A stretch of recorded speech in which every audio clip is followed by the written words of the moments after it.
Hello there once again, and welcome to Abstract Math. And I'm your host, Dave Wolf, and I hope that the coming minutes are somehow useful to you in your future endeavors. We're going to explore some of the places that mathematics goes from where you are now. And you already have your final exam. Hopefully, you've been working on it. But I want to give you, for the sake of mathematical culture, some ideas of where things go. I've mentioned to you before that the more mathematics that you learn, you delve deeper and deeper into math, and there are essentially four topics in mathematics. There's analysis, which includes calculus and complex variables and that kind of thing. There's topology, which you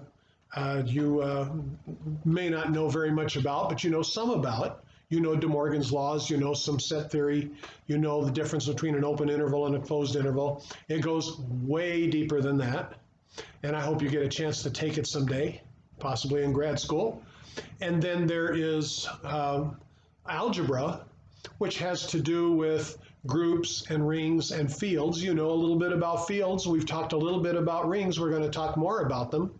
But there's algebra, and also part of that is linear algebra, which hopefully you've either taken or you're going to be taking very, very soon, because it's at the core of much of mathematics. And then there's geometry. And some of you I may be seeing next semester in classical geometry. We'll just see whether or not we meet or not. But those are the four fields, essentially, of mathematics. There are arguably other fields, but I think pretty much everything is contained in one of those four. But what I've described to you before is that the more you learn about those four subjects, when you get to the other side, when you get deeper into all of them, you find out that they start to merge, that geometry and calculus meet in what's called differential geometry. But differential geometry can't be analyzed at all without topology, because you need the idea of a manifold and tangent vectors and things like that. And then algebra is involved, because algebra, the tangent vectors at a point on a manifold form a vector space. And then you also have rings of operators, operators that are used in calculus, for example. Those form rings. And, just the mixture of the four fields is amazing. And so that's what I'd like to give you a little bit of a flavor for. And in order to do that, we need to go a little deeper into the subject of rings. Now, let's pray. Let's begin. Father, we thank you once again. Thank you, Father. We don't ever get tired of thanking you. We need to be people of gratitude. And Father, I really thank you for every student who's in the class. I thank you, Father, for my opportunities to encounter them. Even now, in the middle of the night, sometimes texts and phone calls with questions and all.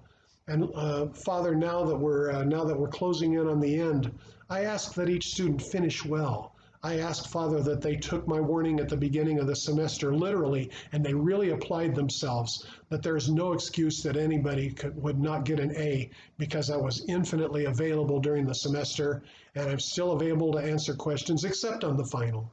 But Father, and I don't want to be praying here, I just want to thank you, Lord, for these opportunities to have the students make an effect on my life, and hopefully for me to make a positive effect on theirs. And I pray, Father, for the rest of this time, that you will bless it with your presence. In Jesus' name, amen. We talked earlier in the semester about what a ring is. A ring is nothing but a non-empty set where you can add, subtract, and multiply. I want to make that precise now, because we talked about it with a field. And a field is a ring, a very special one. So let's glue down the definitions for the sake of self-containment here. So recall, R is a ring, first of all, if R has stuff in it, it's not the empty set.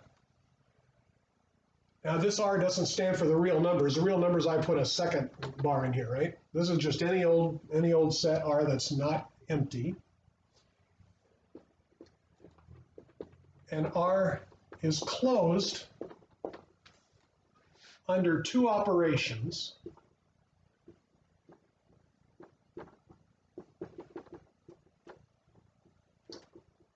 Called addition, which we'll use a plus sign for, and multiplication,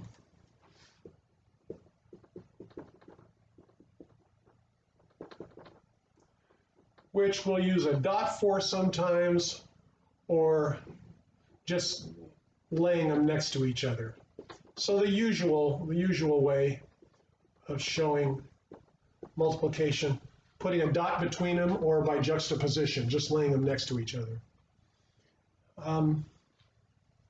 Such that, now what does it mean that R is closed under those operations? It means that if I take two elements of R and I add them together, the result is an element of R. And if I take two elements of R and I multiply them together, then the result is an element of R. It's closed under those operations. It doesn't go flying outside someplace, okay? Now, such that the following things are true. First of all, addition is commutative. So R1, let's keep it simpler. A plus B equals B plus A for all A and B in the ring. Okay, this is called the commutative property of addition. Secondly, addition is associative. A plus B, that quantity plus C, is the same as A plus the quantity B plus C. So that's the associative property of addition. Thirdly, there exists 0 in R such that A plus 0 is the same as A for all A in the ring. In other words, the usual thing that 0 does. Fourthly,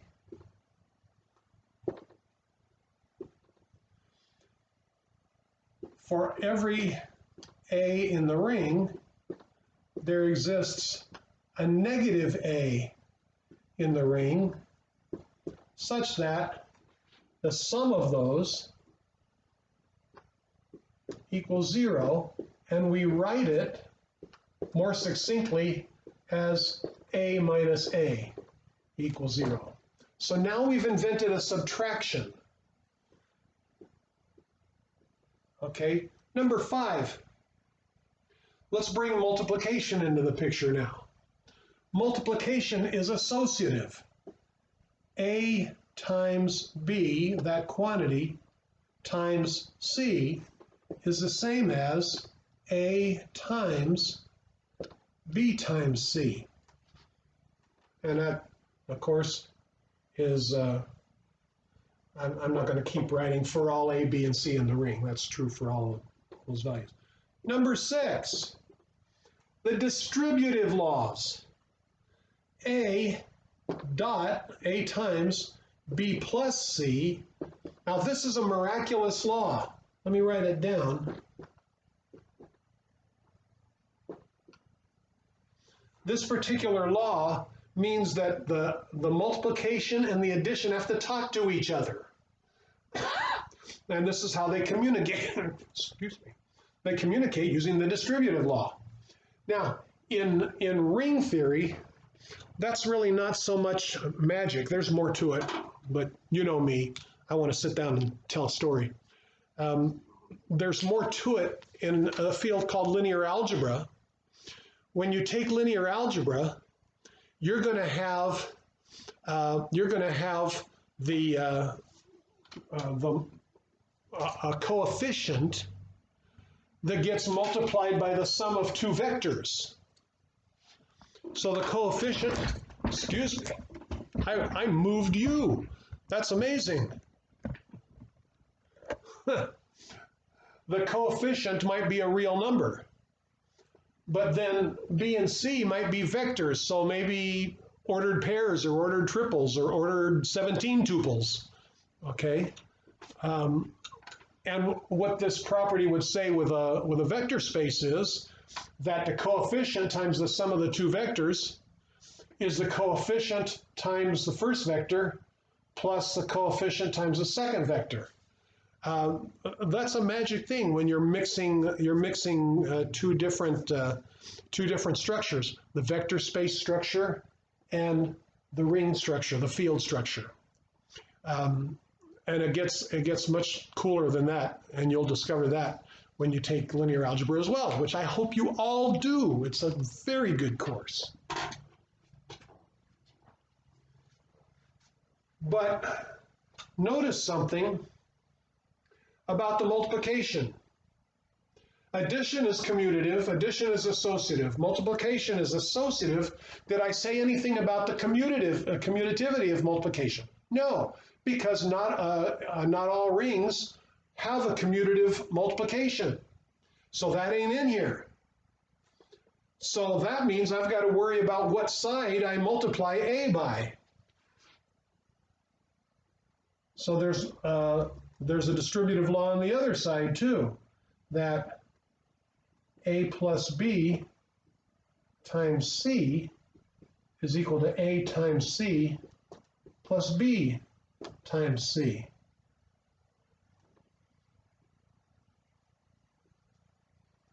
Now notice that I have two operations mixed here, and you want to make sure to be careful. If you have A times B plus A times C, for example, well, what's the order of operations? And you might remember, in fact, we're going to put another one in here. PEMDAS, which you can remember by porcupines eat my dear Aunt Sally. But whatever you use to remember this, it means that parentheses go first, then exponentials, exponents, go next, then multiplication and division, then addition and subtraction. That's the order. So here, the multiplication would have to be done on each of these before the addition is done. Okay? So always keep that in mind when you're combining operations. Now, are we done? Well, as my young son said when he was about 18 months old, almost all done. We've got all of these laws, and that describes a ring, but you can put more requirements on a ring. If, additionally,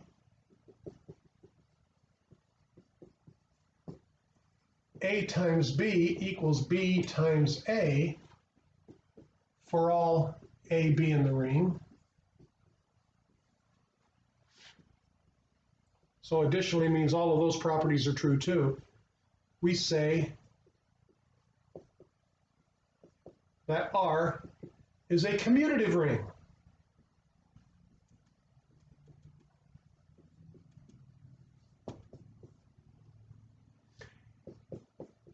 If there exists an element which we will call 1 in R, such that A times 1 equals A equals 1 times A, because remember, if the ring is not commutative, but it does have a 1 in it, then I'd have to be able to multiply on either side. Then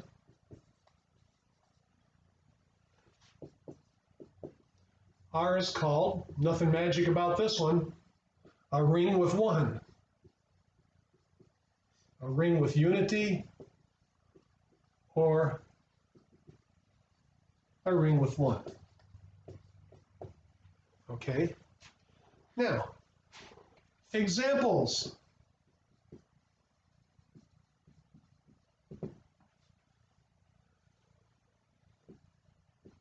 Our old friend, this set of integers. This is a commutative ring with one. Multiplication is commutative. 2 times 7 equals 7 times 2. And it does have a 1 in it. So Z is a commutative ring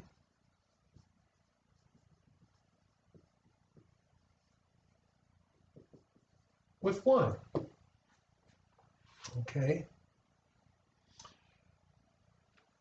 What about the natural numbers? Well, I've got an addition and a multiplication in the natural numbers. Multiplication is commutative. But there's no 0 in the natural numbers. There are no negatives in the natural numbers. So the natural numbers are not a ring at all. Okay? So n is not a ring.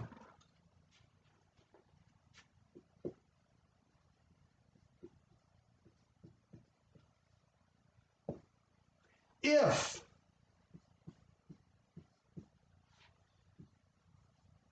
for every A in R, a ring with 1, so I'm requiring now that R be a ring with 1. If for every element there exists another element, which I'm going to call A inverse in R, such that A times A inverse equals A inverse times A equals 1,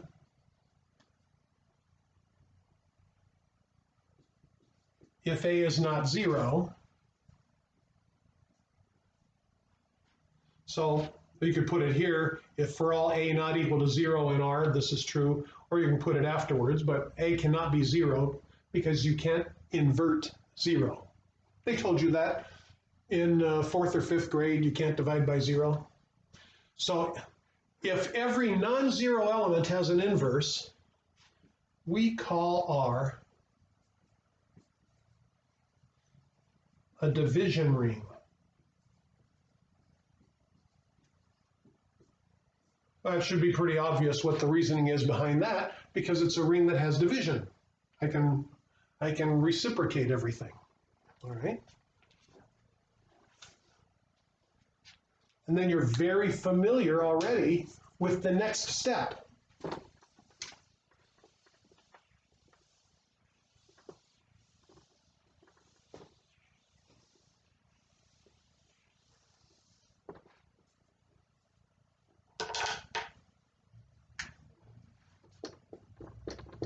If R is a division ring,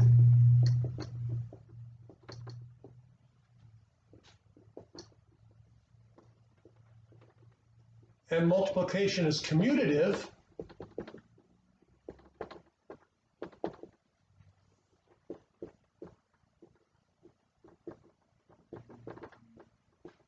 then R is called, and you know the answer to this because you've dealt with these. Did I cut you off of the other side of this? I don't think so. What is a commutative division ring called? And you've been dealing with it. It's called a field. Okay? So, example. The complex numbers is a field. The real numbers is a field. Q is a field. And with some of your homework problems, you've discovered that Z mod P, where P is a prime, is a finite field. Okay, so you've got finite fields and you've got infinite fields. Now,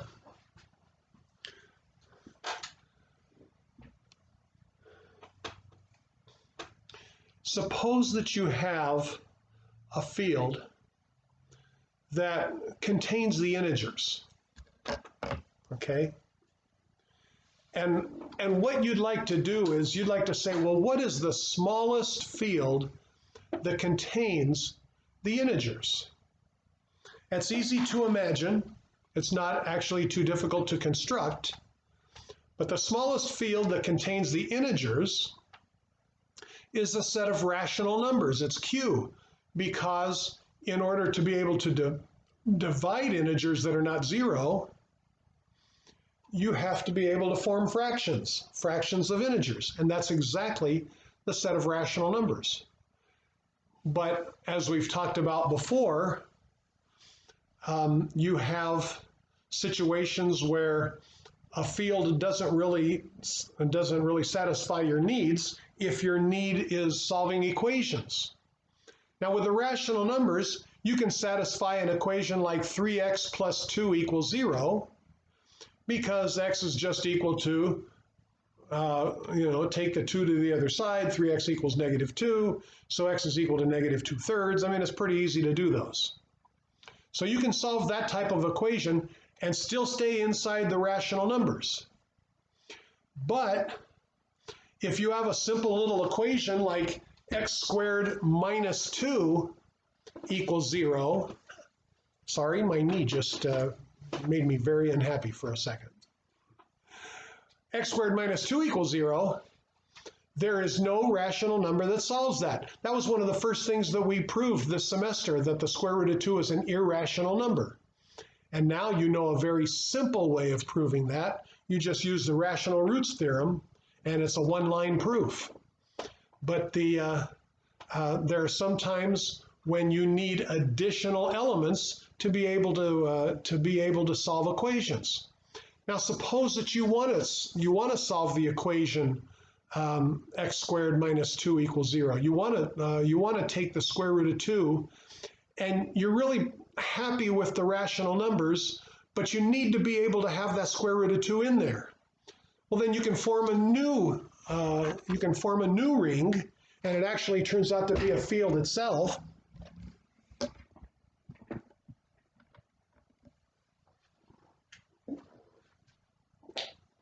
So we can adjoin the square root of 2 to Q as follows. And it's easy to do. You take Q, square brackets, square root of 2, to be the set of all P plus Q root 2, such that P and Q are in the rationals. So the coefficients are both rational. This is obviously irrational, but everything in here looks like this. And the question is, how nice a set is this? Is it even a ring?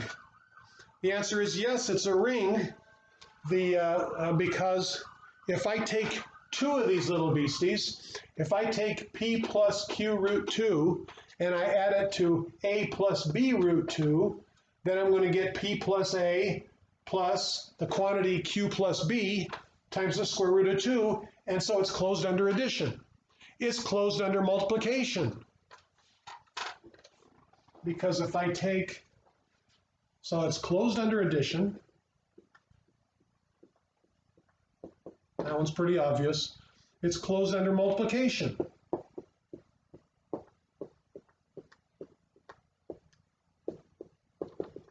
Because if I take P plus Q root 2 and I multiply it by A plus B root 2, well, what's that equal to? I use FOIL. P times A plus, now what gets multiplied by the square root of 2? AQ plus BP.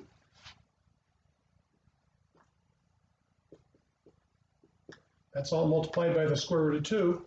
And then the final term here is q times b times the square root of 2 squared, which is 2. So 2qb.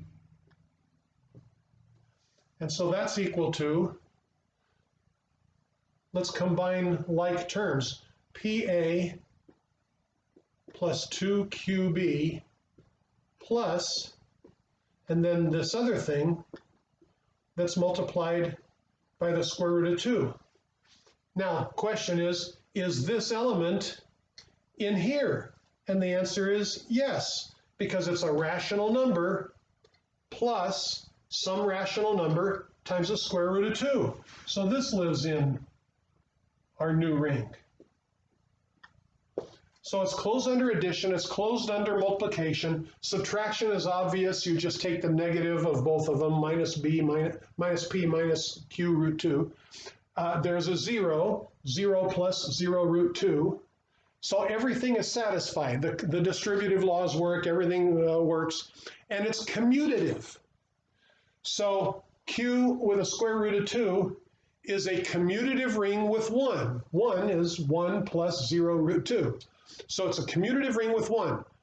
Is it a field? How nice is this little monster to us? The answer is yes, it's even a field. So let's see how that works.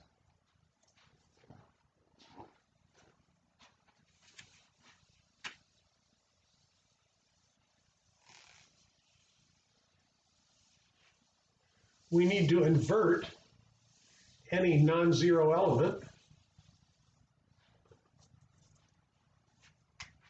So the question is q with the square root of 2 adjoined a field? Well, in other words, can I take the reciprocal of any non-zero element? Well, suppose that p plus q root 2 is not 0. Okay, now remember 0 is 0 plus 0 root 2.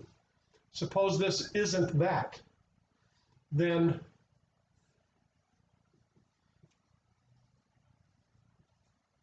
this thing that I don't know exists in here, I can take and I can multiply that by 1. If I multiply something by 1, most of you should know, all of you should know, that doesn't change anything. But I've got a funky name for 1. I'm going to call it the conjugate of this number, meaning the same thing but with a minus sign. I'm going to multiply by that. But I have to do it on top and bottom both. Otherwise, I'm not multiplying by 1. Okay. And what happens if I do that? Well, upstairs, I've got p minus q root 2. Downstairs, I've got p squared plus qp root 2 minus qp root 2. And the people all said, poof, minus q squared times 2. So minus 2q squared. And now I can write that as p over p squared minus 2q squared plus negative q over p squared minus 2q squared times the square root of 2, and this is an element of that ring because it's a rational number plus some rational number times the square root of 2. And the denominator is not 0 because p and q are not both 0, and this equation can't be set to 0 inside the rational numbers, so it's not 0. So this is an element. This is an element of our new ring. Okay.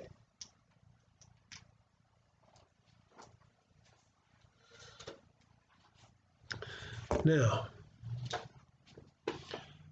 So I've proven that Q with the square root of 2 attached is a field. Nothing magic about the square root of 2.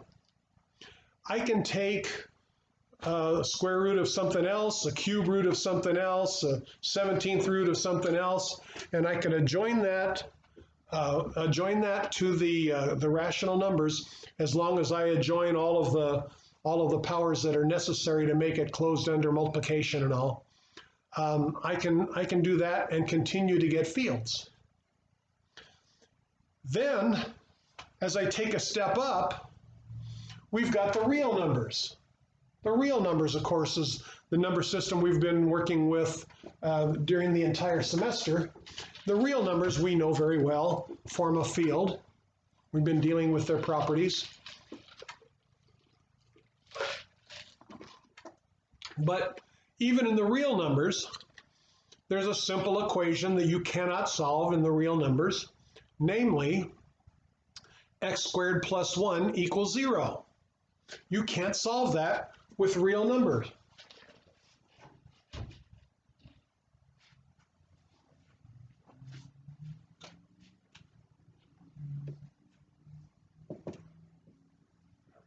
In R, we can't solve x squared plus 1 equals 0 because, as we proved,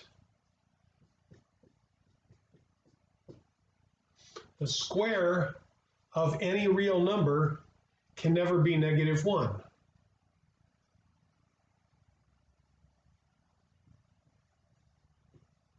So we need a solution.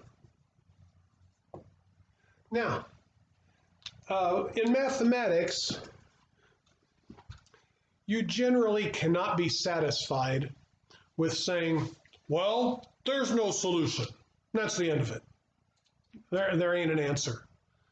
Well, that's not really a good a good attitude to take, because there might be a solution, and we need to continue to hunt for it until we find it. Now you can use the theory of rings, and this is way beyond the scope of this class, and even a little beyond the scope of your next class. But we can use the theory of rings to come up with what you add, what you adjoin to the real numbers in order to get a solution to that equation. Many of you are familiar with it. It's called I, the square root of negative 1. And the attitude that some people have toward it is, well, how do I know that it's there? There. Square root of negative 1. Ta-da! Call it I, and now it exists. Well, you know, God speaks to those things which are not as though they were, it says in Romans, I believe. But that doesn't work for mathematicians. And so mathematicians know how to define it, how to develop it, how to construct it. It's not hard to do, just takes a little more ring theory than we're going to know how to do. But trust me on this, the square root of minus 1 is out there.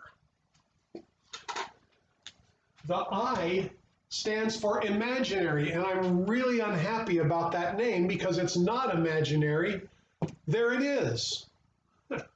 And if I take the real numbers and I adjoin I to it, I'm going to use the same trick that I used with adjoining the square root of 2 to Q. I'm going to take the set of all A plus B times this new guy, such that A and B are both real numbers.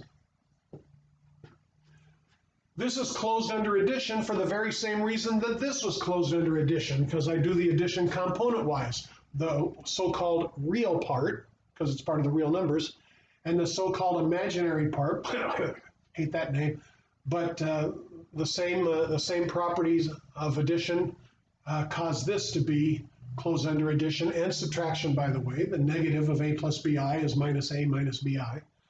And then it turns out that this is also a field.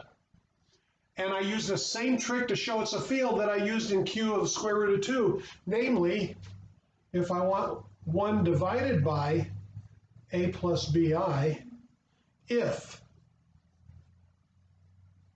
a plus bi is not 0 plus 0I, then 1 over a plus bi is certainly 1 over a plus bi times 1. But what's my funky name for 1? Same trick. I'm going to multiply by the conjugate. So 1 over a plus bi times a minus bi over a minus bi. And what does that give me on top? Well, a minus bi. I can't do anything about that. But on the bottom, I get a squared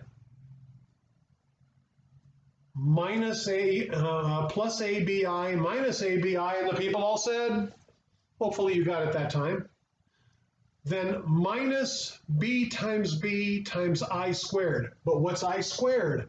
I squared is minus 1, so b times negative b times minus 1 is b times b. So that's plus b squared. And a squared plus b squared is not 0 because a and b can't both be 0. So the denominator is not 0. So this is equal to the real part, a over a squared plus b squared, plus negative b over a squared plus b squared, multiplied by I. So this lives in this same set. So R with I adjoined is a field. This one's so important that we gave it a new name. It's called the set of complex numbers.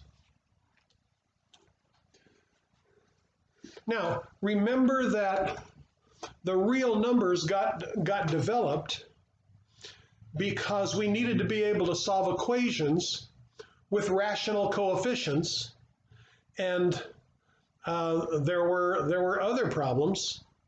We needed what were called irrational numbers. Now,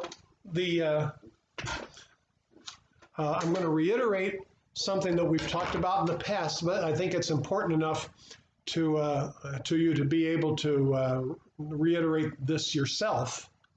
Namely, that if I take the set of real numbers, let's say that I took the unit interval. Here's 0, here's 1. Okay, I take the unit interval. Now the unit interval has rational numbers in it, and it has irrational numbers in it. And we proved in this class that the rational numbers were countably infinite, and we proved that the irrational numbers, in fact, I think this is one of your homework problems, which is really easy to do, by the way. We proved that the irrational numbers are uncountably infinite. So it's a bigger infinity for the irrational numbers than it is for the rational numbers. It's bigger. How much bigger is it? It's so much bigger that even though the rational numbers are dense in the unit interval, and we proved that in this class too, and that was subject of one of your homework problems on assignment 6, I think, we proved that the rational numbers are dense in the real numbers, so that's also true in the unit interval. So every little tiny interval of real numbers has infinitely many rational numbers. So they're everywhere. There's no space between the rational numbers. There's no consecutive two rational numbers, because between any two real numbers, any two rational numbers, any two irrational numbers, a rational and irrational, between any two numbers at all, there are infinitely many rationals and infinitely many irrationals. But even though that's true, the set of rationals is still countably infinite, which means there are just as many of them as there are natural numbers. That's amazing. And we did that with that diagonalization process that hopefully you will recall. If not, look up the name Georg Cantor, C-A-N-T-O-R, and you'll be reminded of it very quickly. But when you get into farther into analysis, deeper into calculus, and into a subject called measure theory, You'll take that if you ever take functional analysis in grad school. I highly recommend it. It's one of those subjects that's out there on the other side where these things start to merge and it becomes beautiful. The artwork of God can be shown in functional analysis, topology, algebra, geometry, all of those. And but one of the things that you talk about is measure. The idea is how much space is taken up by a set. Now, the unit interval from 0 to 1, how much space does that take up? 1. The interval from 2 to 7, how much space does that take up? 5.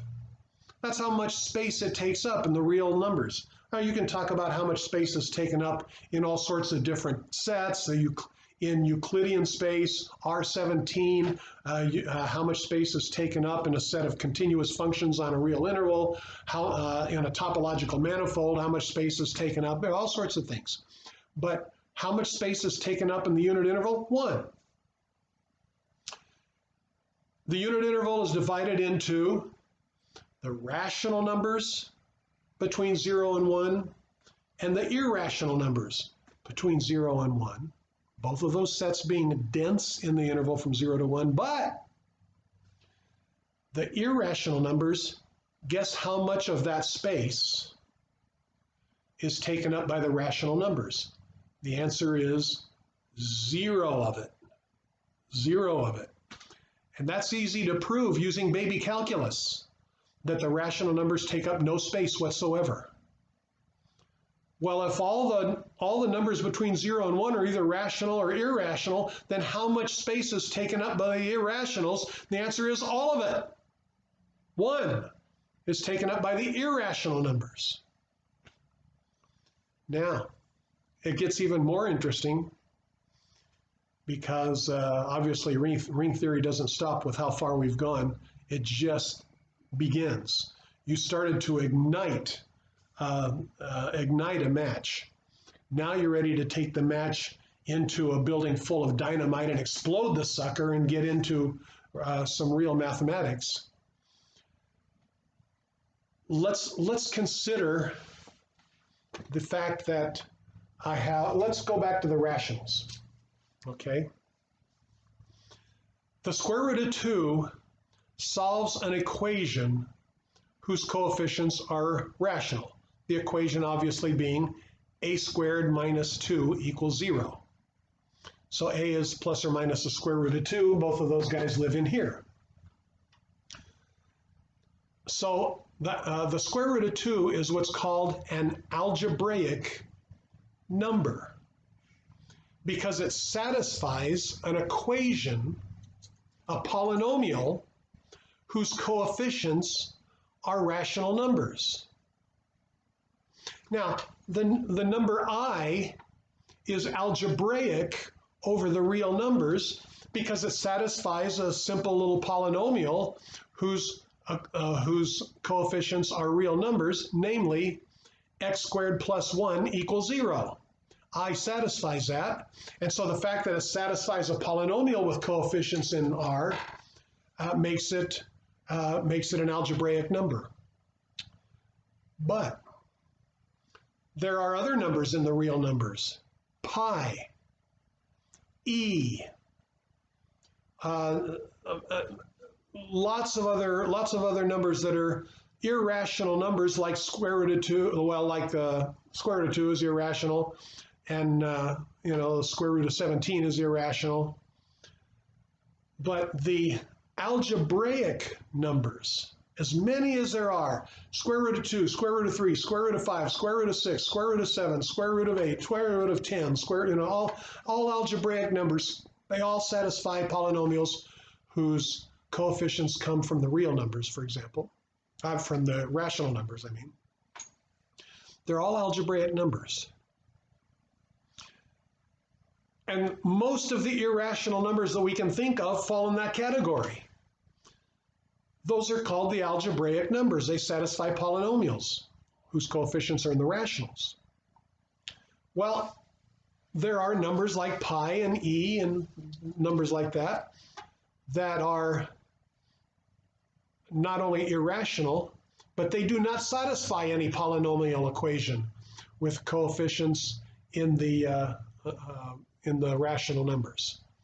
You can't come up with a polynomial whose coefficients are rational and the solution is pi. There is no such thing. You can prove that there's no such thing. A number that does not satisfy such a polynomial is called a transcendental number. That doesn't mean that to complicate, you don't have to sit around with your legs all twisted up into a pretzel to contemplate it. It's very easy to contemplate it. Just think about the quotient of the circumference to the diameter in a circle, which even the Bible talked about. It's very easy to contemplate pi, but you can't write out the decimal expansion because eventually you get tired. 3.14159. We've got people who have memorized thousands of digits of pi, and I have to ask, why? Why did they devote such a big part of their life to doing that? And the answer is so they can say they did it. Maybe they can set up their own YouTube channel, and maybe they can spit out the digits so quickly that in an hour they've spit out the first 1,000 digits of pi, and lots of people watched it, and they got all sorts of hits on their blog. And why? People have printed out a table with 1,000,000 digits of pi. Why? Now there are possible answers to that. People come up with random number generators, that want to have these digits that are sort of randomly produced. I don't think there's anything random about that, but that's up to them to decide. But you cannot finish writing the decimal expansion of pi, nor does it ever repeat. And it's certainly not 22 over 7. Okay? So those are transcendental numbers. You can't write them as rational numbers. Now, the algebraic numbers, the ones that we know so many of, and the transcendental numbers, the numbers that maybe we don't know too many of, which set is bigger? The algebraic numbers are countably infinite. The numbers that are algebraic over Q are still countably infinite. We've tossed a lot of stuff in there. All the square roots of the numbers in the square roots of the natural numbers. Tossed all that stuff in there. All of the cube roots, all the 17th roots, all the 39th roots. We've tossed all that stuff in there. And still, that set is countably infinite. Countably infinite is bigger than you may think. It's just huge. But what about the funky ones? The transcendental numbers, pi, e, the ones that are not so familiar with us. How much space is taken up by the algebraic ones, the ones that we know a lot of them of? 0 of the space. How much space in the unit interval is taken up by the transcendental, the ones that we don't really know very much about, like pi over 6 is in there, e over 19 is in there. How many of those are in there? They take up the full amount of the space. The transcendental numbers are the bigger infinity in the interval from 0 to 1. It's one of those mind-boggling things in number theory. But so we've covered rings, we've covered commutative rings with 1, we've covered division rings, we've covered fields. There is a division ring that is remarkably interesting because it has applications in physics, in particle, the moving of particles, and it's called the quaternions. So we're going to take a look at the real quaternions, and we're going to look at a couple of the properties of that. Quaternions are a ring, which is why we're talking about them today.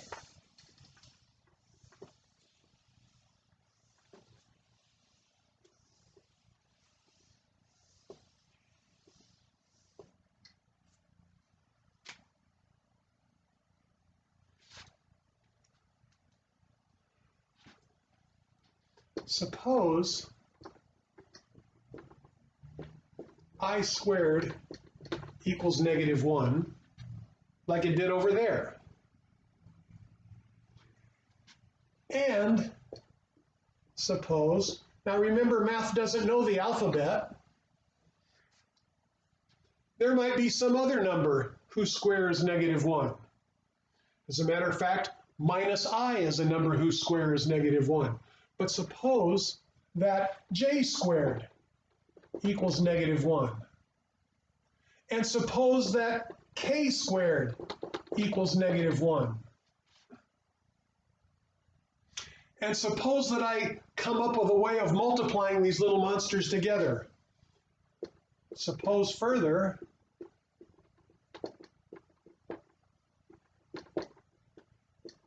that I times j equals k,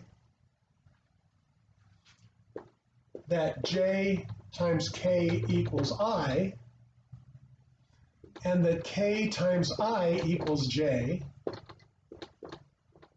and that when you multiply them in the opposite order, you get the negative.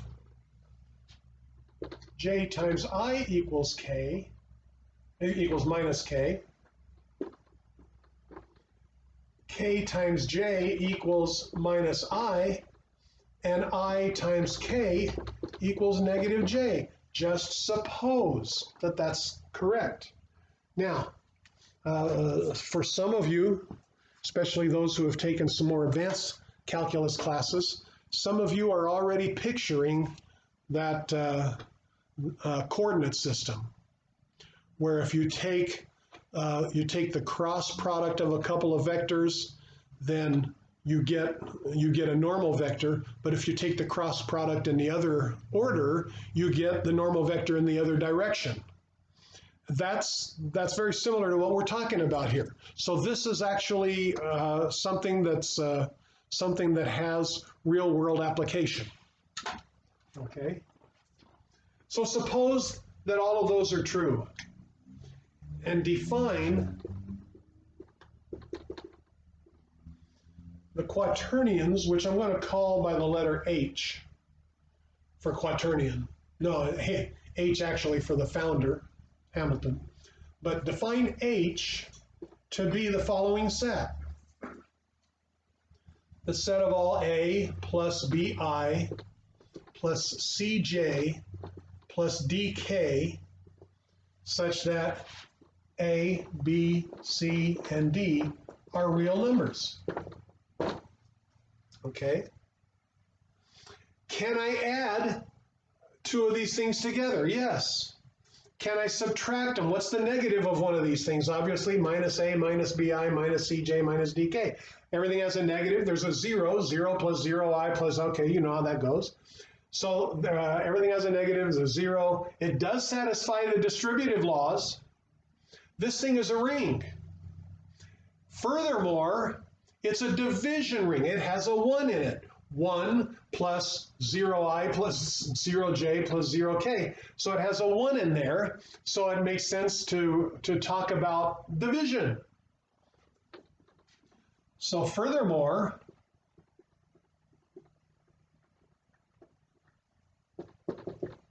if A plus BI plus CJ plus DK is not 0, now, how is it possible for this to not be 0? There's no cancellation in here. So A, B, C, and D would all have to be 0 in order for this to be 0. In a linear algebra sense, that means that these things are linearly independent. All of them would have to be 0 in order for the result to come out 0. Okay? So if that's not the case, if at least one of these is not 0, okay, then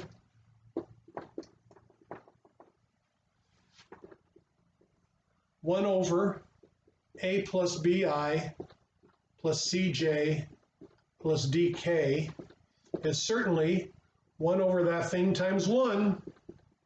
Hopefully you can already smell this coming. But what am I going to call 1? I'm going to call it the conjugate of this divided by itself. That certainly would be 1. 1 over copy, copy, copy, times the conjugate of the denominator, which is a minus bi minus cj minus dk, and the same thing on top.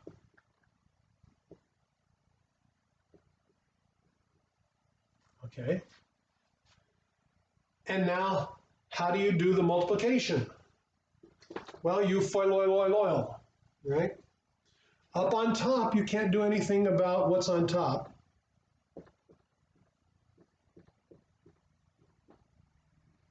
But what's going to be on the bottom? A squared minus AB times I plus AB times I minus B squared times I squared, which is plus B squared. Okay, you've got A times minus C times J, so minus ACJ plus ACJ, so that goes poof. Minus ADK plus ADK, so that goes poof. But what survives? CJ times minus CJ, which is negative C squared times J squared, which is negative 1, so that's positive C squared. And again, the only other thing that survives is plus D squared. Now, the bottom is real. It's a real number. A squared plus no I, no JK, or nothing in there. So this is equal to A over A squared plus B squared plus C squared plus D squared plus negative B over that same thing plus negative C over that same thing plus negative D over that same thing. And this is the reciprocal of the typical quaternion. The spelling, by the way, is Quaternion. One of these things is called a quaternion. This set H is called the quaternions. It is not only a ring, we've now seen that it's a division ring. You can divide by everything in there. Just multiply by multiply the thing by the conjugate of the thing over the conjugate of the thing, you get the reciprocal. Is it a field? Is this a field? Take a look. Take a look at the properties and tell me, is this animal a field? 1, 2, 3. No, it's not a field. Why? Because a field has to be commutative in multiplication. And the multiplication can't be commutative if I times j is not equal to j times I. None of these commute with each other, so these do not in general commute with each other. So H is not a field. Let's do a little more erasing here.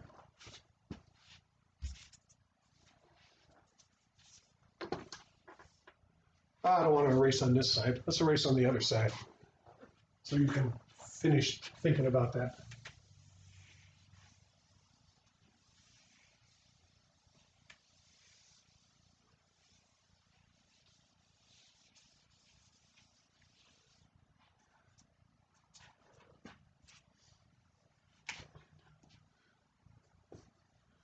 So the quaternions H are not a field since multiplication is not commutative. Does not commute.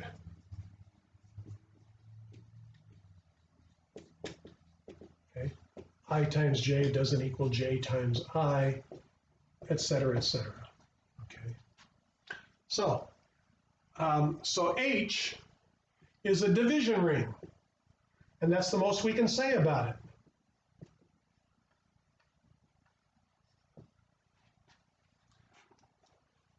Now, there is another level of structures above the complex numbers, but something that's really important about the complex numbers first. We got from the rational numbers, in fact, we got from the natural numbers to the integers because we couldn't solve the equation n plus 2 equals 0 in the natural numbers. You'd need negative numbers. So I was, okay, well, fine, we'll stick in the negative numbers, and now we've got the integers. But then we couldn't satisfy the equation 3x minus 2 equals 0, so here came the rational numbers. But then we couldn't satisfy the equation x squared minus 2 equals 0, so in came the real numbers. But then we couldn't satisfy the equation x squared plus 1 equals 0, so in came the complex numbers. And the question is, does anything else have to come in? And the answer, surprisingly and wonderfully, is no. We will prove that. You'll prove that in the course called Complex Variables. You'll probably prove it again in the course called Abstract Algebra. There are lots of places where you prove that. But the complex numbers have the property that all of the equations, all of the polynomial equations set equal to 0 have all of their roots, all of their zeros, in the set of complex numbers. You don't have to go outside the complex numbers to start adjoining more stuff to it. You don't have to adjoin anything. The complex numbers are algebraically closed, meaning you don't have to go any farther. There's not some other set that is algebraic over the complex numbers to form another field. Now, you can toss things into the complex numbers. You can take vector spaces over the complex numbers, and you can look at kind of the analogy to a Euclidean space. The complex numbers are really two-dimensional. A plus B times I. So most people think of the complex numbers as being a plane just like R2, two-dimensional. And indeed, the field of complex numbers is two-dimensional over the real numbers. The field of quaternions is four-dimensional over the real numbers, because it takes all four of these to come up with a typical quaternion. So it's four-dimensional. And when you have a ring that is also that also has this kind of dimension over a field, say, it's called an algebra over that field. So an algebra is, and the generic name for the little monster is a vector space, but you're going to learn about that when you take linear algebra. But if it's a vector space, meaning that it has this kind of a structure where you have every element is this kind of a combination of certain elements, like the complex numbers are that kind of a combination of of 1 and I, because every complex number is A times 1 plus B times I. Every quaternion is A times 1 plus B times I plus C times J plus D times K, and so every quaternion is a combination of those four things: 1, I, J, and K. Now, when you have both of those structures combined, when you have a four-dimensional algebra, for example, that is also a ring, in fact, this one is a division ring, then if it has that structure and it's a ring, it's called an algebra. This is a four-dimensional algebra over the real numbers. Now that's something that you don't need to know when you take ring theory in graduate school. If you ever do, I highly recommend doing that. I recommend doing it at USC so that you get it right. But if you take that in graduate school, you'll study algebras. You'll study finite dimensional algebras. You'll study division algebras, which are algebras where you can divide, like the quaternions. You'll discover matrix algebras. Now let's talk a little bit about the matrices. The subject of a matrix goes way beyond what you may have seen in the trilogy of Matrix movies. A matrix is a rectangular set of numbers, a rectangular array of numbers.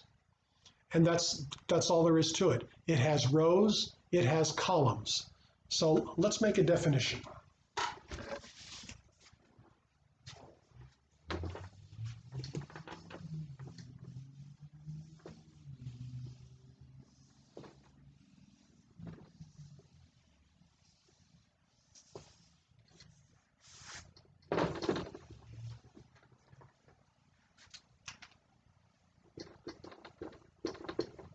Definition. Let R be any ring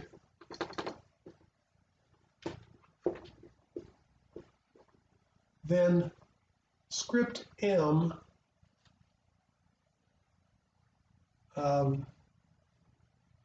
n little m times n is equal to the set of all m by n matrices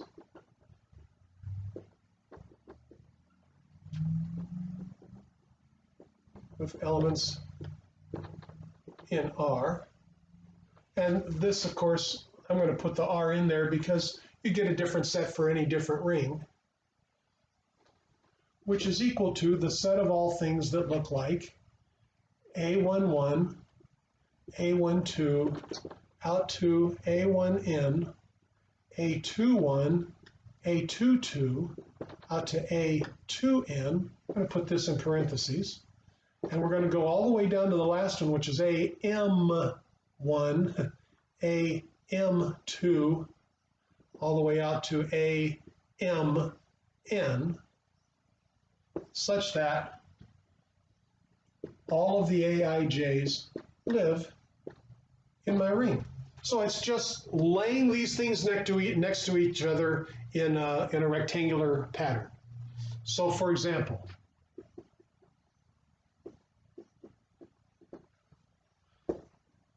2, -1, 7, 3, 0, 4. Now, m by n, m was the number of rows, n was the number of columns. Now, I always told people, here's how you remember which are rows and which are columns. If you lived in the South, picture yourself with a home in Atlanta. I have a good friend who's a billionaire, lived for many years. I visited him in his home in Atlanta, outside of Atlanta, a little town called Monroe, Georgia. He now lives elsewhere, but outside his house, it looked like the White House. Outside, it had columns that would support these porches and things. They had beautiful columns on one side and the other side. It was a beautiful, beautiful house. It wasn't supported by rows because rows go like this. Columns go like this. Columns are vertical. And that's how you remember it.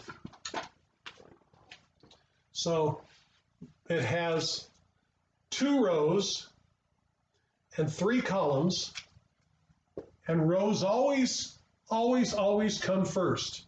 So this is a 2 by 3 matrix. 2 by 3.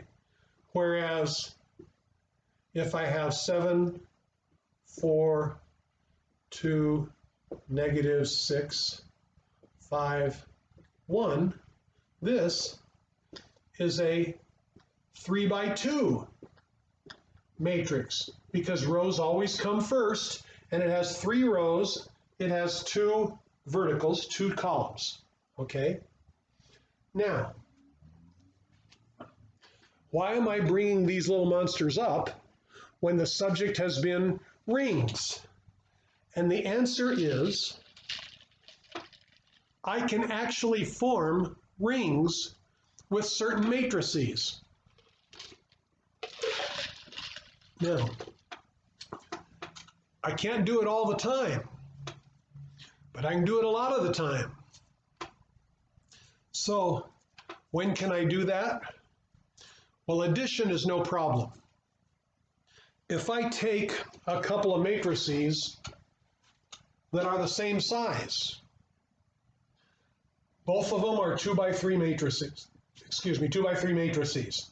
Then I can take one of these, add it to another one, and the sum would just be the sum of the adjacent entries. And since they're in the same spot and it's the same size, I have the hiccups, the same size, I'm going to get another thing that looks just like it, a 2 by 3 matrix. Same thing would be true if I have a 3 by 2. Same thing would be true for any m by n. If I take 2 m by n matrices, I can add them, I can subtract them. I do it all component-wise. The problem comes into the picture when I try to sorry about that. I knocked you all over. I have such power. Thank you for catching me, though. The problem comes in when I try to multiply the little beasties together. When I do that, to have something that comes out meaningful, I need to define multiplication in a special way. Now, what do I mean by meaningful? I want these things to be useful.